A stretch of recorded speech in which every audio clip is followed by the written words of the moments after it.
Very good morning, children.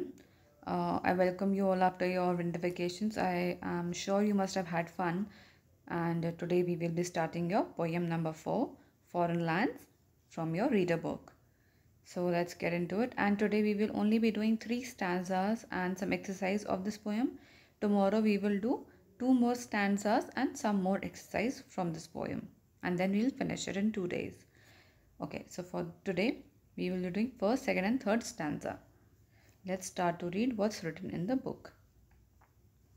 Before you read, have you ever climbed a tree? If you climb a tree, a tall building, or a mountain, you will be able to see many more things than you can see when you are on the ground.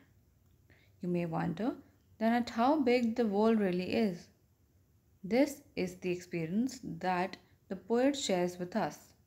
He also talks about how perhaps we will even see things that grown ups keep telling us don't exist. So, what is written here is that the author is asking you basically that have you ever climbed a tree? That means climb करने का मतलब क्या होता है children? चढ़ना. To climb stairs, to climb a tree, to climb a mountain or climb a building, is to उसको चढ़ने के लिए हम climb कहते हैं. So author is saying that when you climb a tree or a tall thing or a mountain, or a hill building, तो आपको दूर की चीज़ें भी दिखाई देती हैं and you can see farther and farther, okay? तो आप वो चीज़ें देख पाते हैं जो adults आपको बताते हैं कि नहीं एग्जिस्ट करती हैं, आप वो भी चीज़ें देख पाते हैं एज इन आप वर्ल्ड को अपने तरीके से देख पाते हैं. Alright, so let's read into the poem foreign lands. I am just zooming in so that we focus only on the thing which we are going to study today. All right. Yeah. Here. Up into the cherry tree, who should climb but little me. Children, यहाँ पे the author is basically thinking in his mind and questioning himself. Okay. Who should climb? ये question है. But little मी पूछ रहा है इस पे कौन चढ़ेगा? क्या छोटा सा मैं चढ़ने वाला हूँ इसके ऊपर? सो बेसिकली वो अपने आप से बात कर रहा है. Okay. Up into the cherry tree, वो चेरी ट्री पे चढ़ने की बात कर रहा है. Alright. I held the trunk. Trunk क्या होता है चिल्ड्रन? ट्रंक मतलब तना. Okay. Trunk. This is the trunk of the tree. Trunk means जो जड़ से तना निकलता है उसको हम ट्रंक कहते हैं. Alright. I held the trunk with both my hands. Both मतलब दोनों. माई हैंड्स मतलब दोनों हाथों से. उसने ट्रंक को दोनों हाथों से पकड़ा. And looked abroad on foreign lands.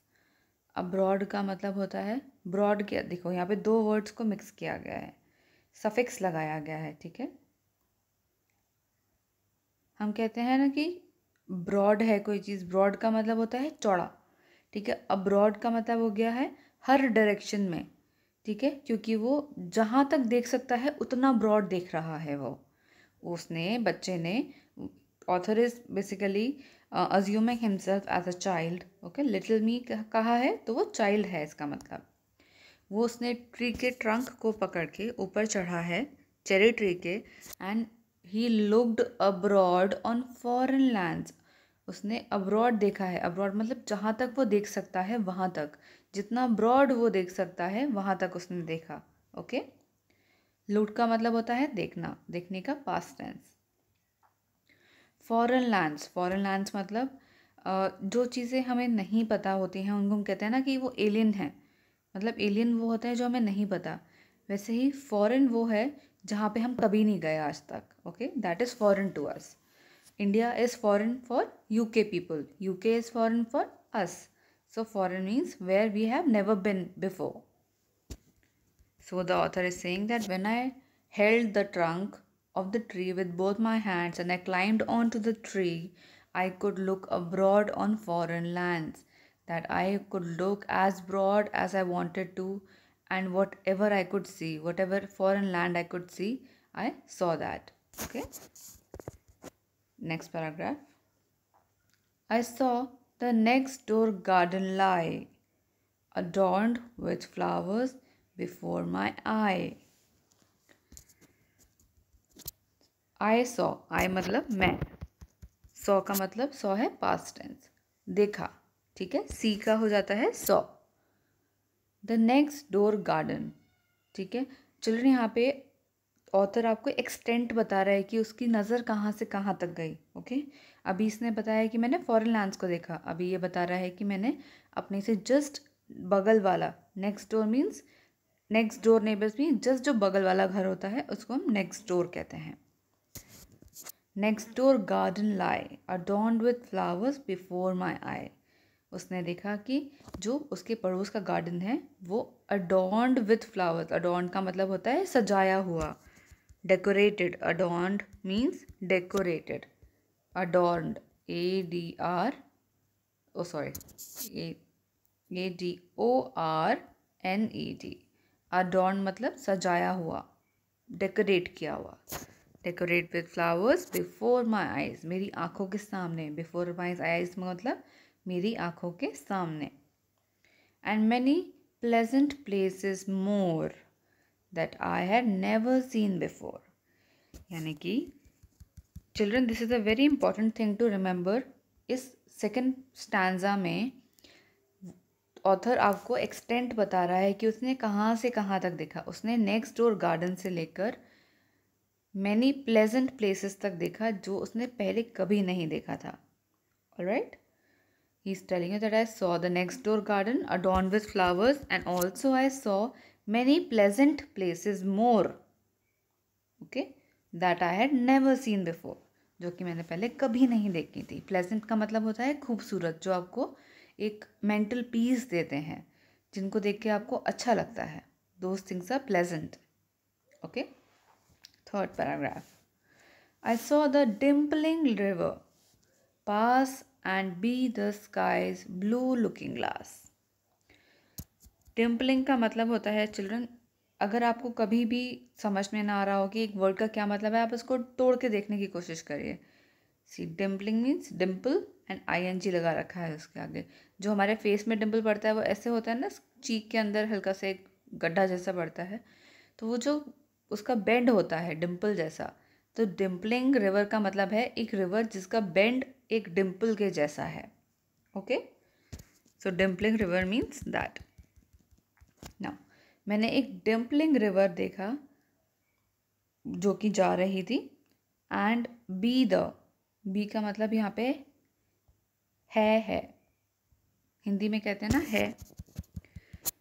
B the skies blue looking glass, हमने अपॉस्ट्रोफी पढ़ा था, यानी कि इसका लाइन का मतलब क्या हो गया, स्काई का ब्लू लुकिंग ग्लास है ये dimpling river.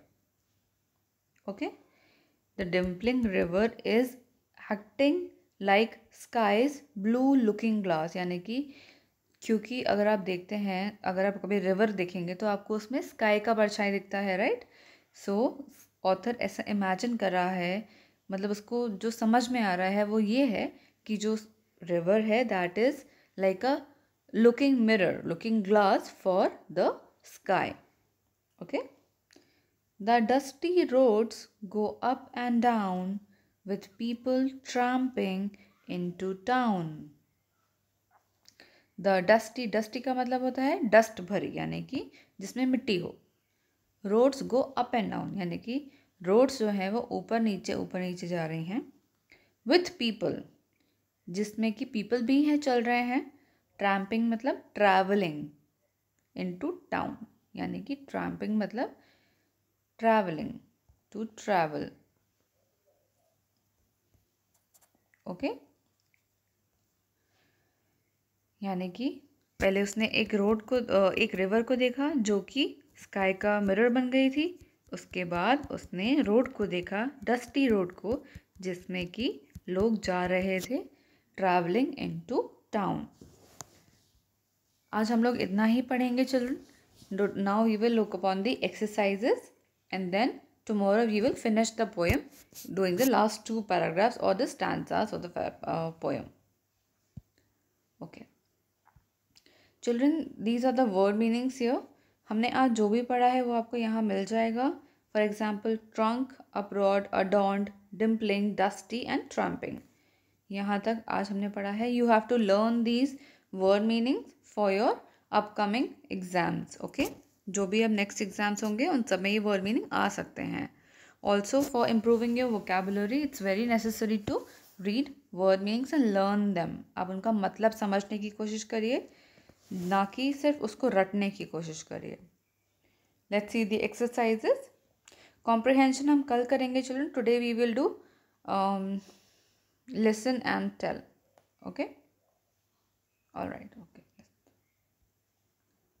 okay. Today we will be doing be creative and talk time. Listen and tell we will not do, and this we will do tomorrow. All right, so be creative.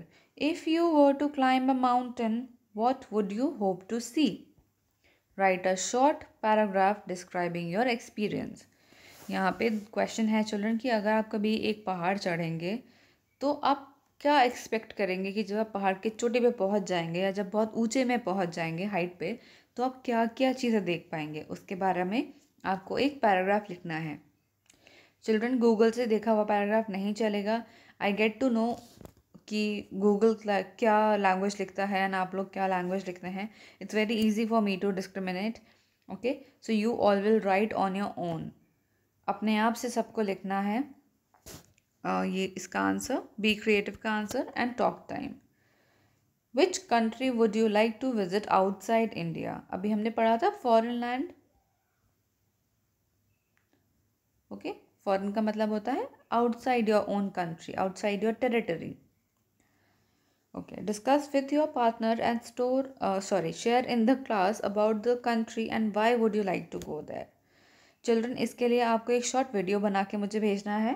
Okay, be creative आपको notebook में लिख के मुझे भेजना है और talk time आपको मुझे वीडियो बना के या ऑडियो मैसेज मुझे भेजना है व्हाट्सएप पे कि आप कौन सा कंट्री विजिट करना चाहेंगे एंड क्यों। So that is your homework today and little poem. I would request you to revise this and write this summary somewhere. Summary का मतलब होता है उसका meaning. Okay, so you have to write the summary and do the be creative and talk time exercise. That's it for today, children. Thank you so much. If you have any problem, you can please contact me. Thank you.